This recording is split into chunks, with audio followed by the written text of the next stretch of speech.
In this video, I will share with you my new PC build for the Motion platform.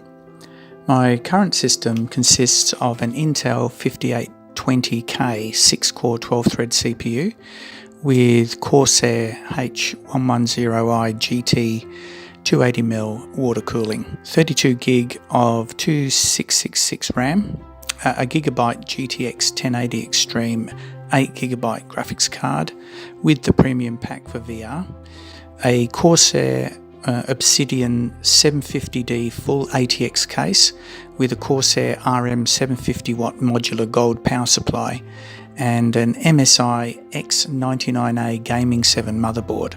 I will share the details of the new components in a moment. Now, the reason behind the new components started with me wanting to get a higher frame rate for my Pimax 5K Plus. In X-Plane on medium settings I was getting around 30 frames per second. Now, this was perfectly fine, but I wanted more detail at airports, so the first idea was to switch out the 1080 with a 2080 Ti. I also wanted to get higher RAM speed, as I wasn't happy with the 266 memory speed.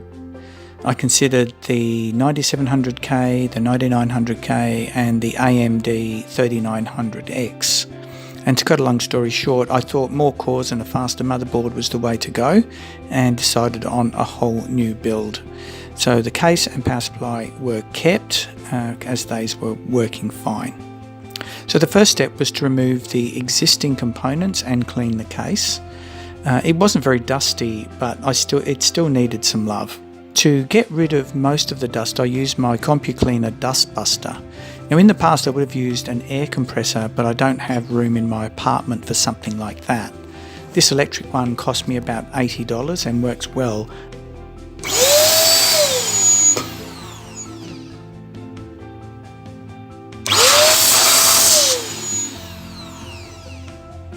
Especially for heat sinks.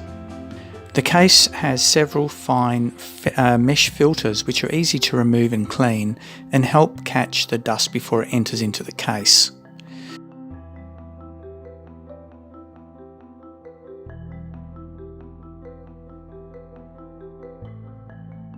I used a damp paper towel for the flat surfaces.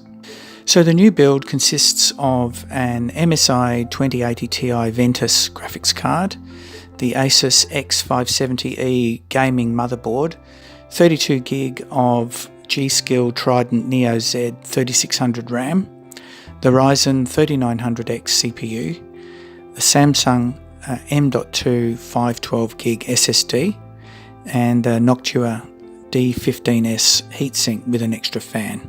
I could have stuck with the Corsair cooler, but I wanted to try this non-water alternative. One of the main concerns was whether the heatsink would be high enough for the RAM heat spreaders, and the answer was a most definite yes.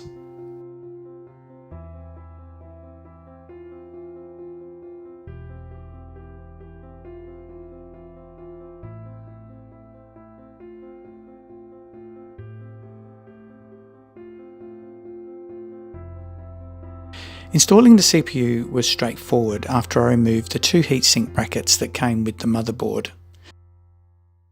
Now, this is the first time I've used an M.2 drive, and I had to remember to take off the double-sided heatsink backing before replacing the cover, otherwise it was quite straightforward.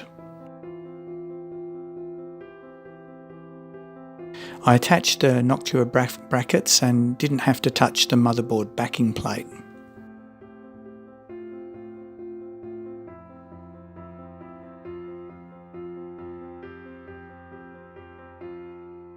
While the motherboard was still on the bench, I did a test fit to make sure it was going to fit with the RAM, the case and the graphics card, but no problems there.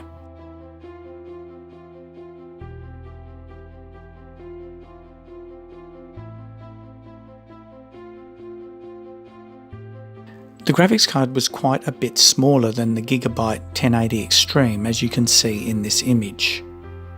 I screwed the motherboard into the case and fitted most of the cables. They were in the same place as the previous motherboard. Next came the application of the thermal paste. After a bit of research, the best method I thought was the X. The Noctua paste is apparently quite good, so I simply used what was in the box. I screwed down the heatsink onto the posts and installed the fans. This was very easy.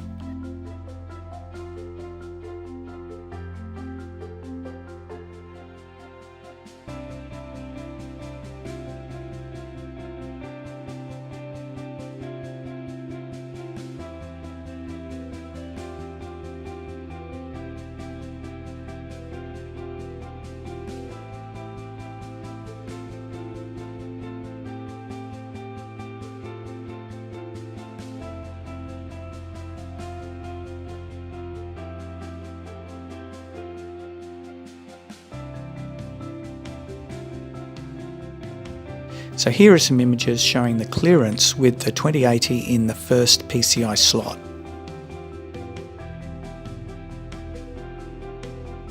I'm waiting for some additional 8-pin cables for the 2080.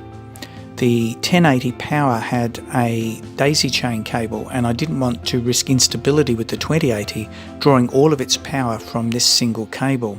So I bought 2 of these on eBay from the UK. It posted.